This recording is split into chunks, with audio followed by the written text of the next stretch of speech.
नमस्कार, मी लतिका. तुमचं पुन्हा एकदा माझ्या छान अशा मराठी ब्लॉगमध्ये अगदी मनापासून स्वागत आहे. तर आजचा दिवस तुम्हाला मस्त मजेत स्वामीमय जावो ही स्वामींच्या चरणी प्रार्थना. चला तर आज आहे ना आपण चुलीवरची मस्त चमचमीत अशी सोरट घालून केलेली शेवग्याच्या शेंगाची भाजी बनवणार आहोत. तर त्यासाठी मी काय काय साहित्य घेतलंय ते तुम्हाला दाखवते आणि आमच्या इकडे ना कशा पद्धतीने भाज्या बनवल्या जातात ते तुम्हाला दाखवणार आहे. सर्रास भाज्या ह्या सोरट घालून म्हणजेच काळ्या मसाल्यात भाज्या बनवल्या जातात. तर कशा बनवल्या जातात ते तुम्हाला मी आजच्या व्हिडिओमध्ये दाखवणार आहे. चला तर मग आज बघूया आपण. तर त्यासाठी आहे ना मी इथे एक हे बघा, हे सोरट घेतलेलं आहे. सोरट म्हणजेच काळं तीळ, कांदा कापून घेतलेला आहे, लसूण आणि खोबरं. आता आपल्याला आहे ना पहिल्यांदा सोरट तव्यावर चांगलं गरम करून घ्यायचं आहे. तर आता मी आहे ना काळे तीळ म्हणजे सोरट हे भाजून घेते तव्यावर. तर हलकसं गरम करायचंय, जास्त गरम करायचं नाही आपल्याला. हे बघा,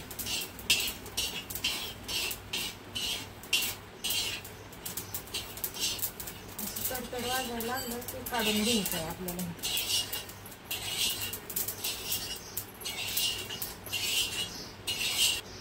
तर आता मी खोबरं भाजून घेते.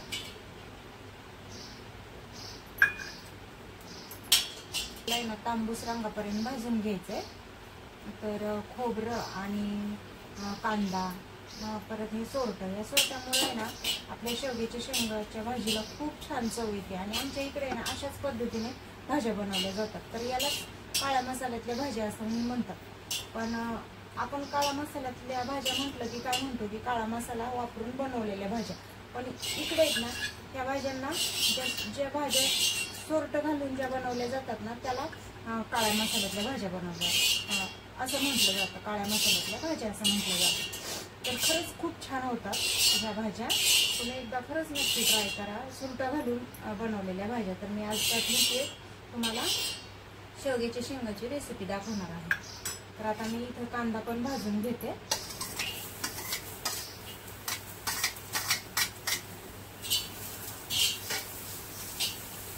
तर आता हा कांदा आहे ना आपल्याला तांबूस रंगापर्यंत भाजून घ्यायचा. आणि आता याच्यामध्ये आपण थोडेफार शेंगदाणे पण टाकणार आहोत. पण जास्त शेंगदाणे टाकायचे नाहीत, अगदी मोजके शेंगदाणे टाकायचे. एक 7 ते 8 शेंगदाणे टाकायचे. तोपर्यंत आपली शेवग्याची शेंग शिजली आहे का बघूया. तर मी इथं चुलीवरती आहे ना शेवग्याची शेंग आहे ना शिजत घातलेली पाणी टाकून. तर हे बघा शेंग चांगली शिजत आली आहे.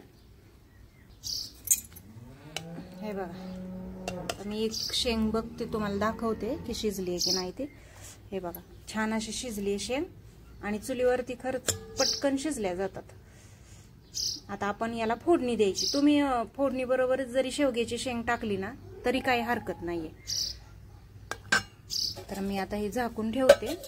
आणि जाळ पण विजलाय बघा, तुम्हाला दाखवते.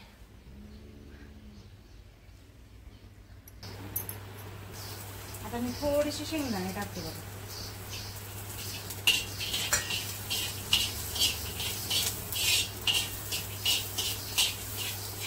आता आपल्याला परत हे एकदा आणखी तेलावरती परतून घ्यायचंय छान असं.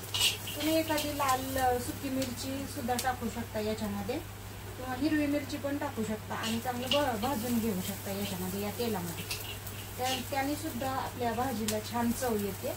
तर चांगला भाजलाय. मी थोडासा गॅस मोठा करते.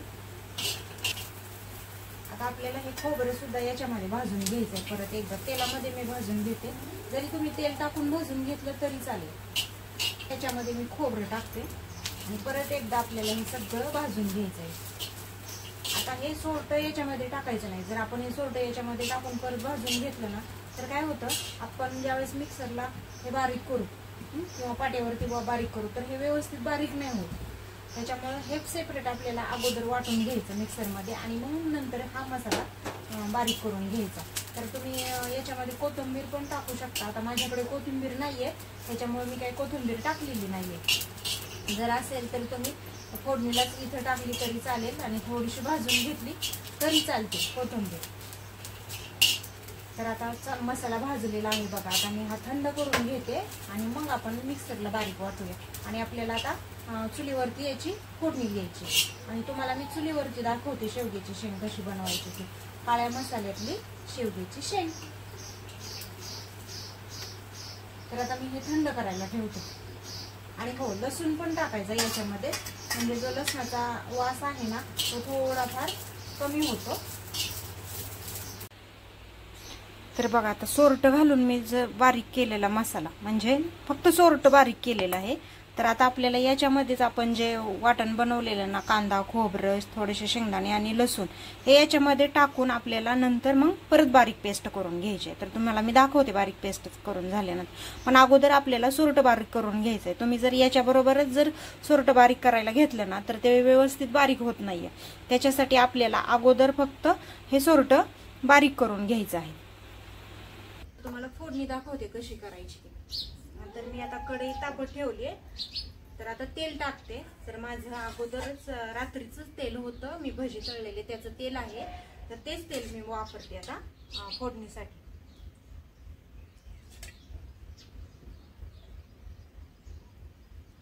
तर मी एक ते 2 चमचे तेल घेतलेलं आहे. तर वाटण कसं झालंय ते तुम्हाला दाखवते. हे बघा, ह्याच बारीक असं वाटण तयार करून घ्यायचं, मिक्सरला वाटून घ्यायचं. तर आता याची फोडणी द्यायची आहे आपल्याला. तर थोडीशी मी मोहरी टाकते.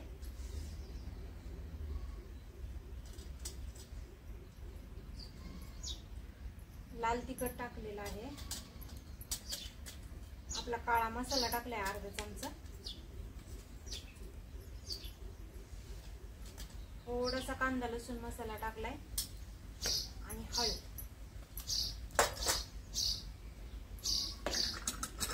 आपल्याला याच्यामध्ये टाकायचं आहे आणि याच्यामध्ये तेलामध्ये परतून घ्यायचं. आपल्याला चांगलं परतून घ्यायचं.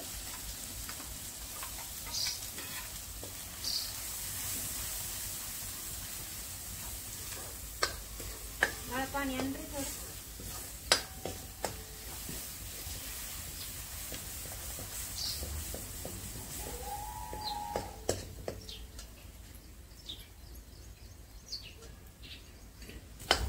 छान अशी फोडणी बसली बघा. तर आता हे ना, ही शेवग्याची शेंग याच्यामध्ये टाक.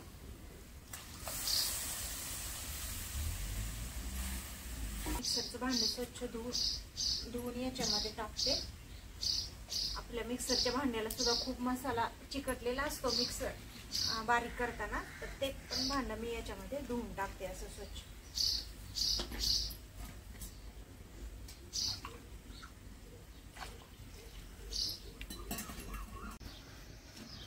हे बघा, आपलं शेवग्याची शेंग कच्ची रस्सा भाजी तयार झालेली आहे. मस्त अशी तर्रीदार सोरट घालून बनवलेली शेवग्याची शेंग, चुलीवरची शेवग्याची शेंग. तुम्हाला व्हिडिओ कसा वाटला?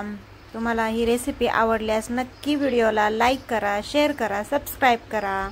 धन्यवाद.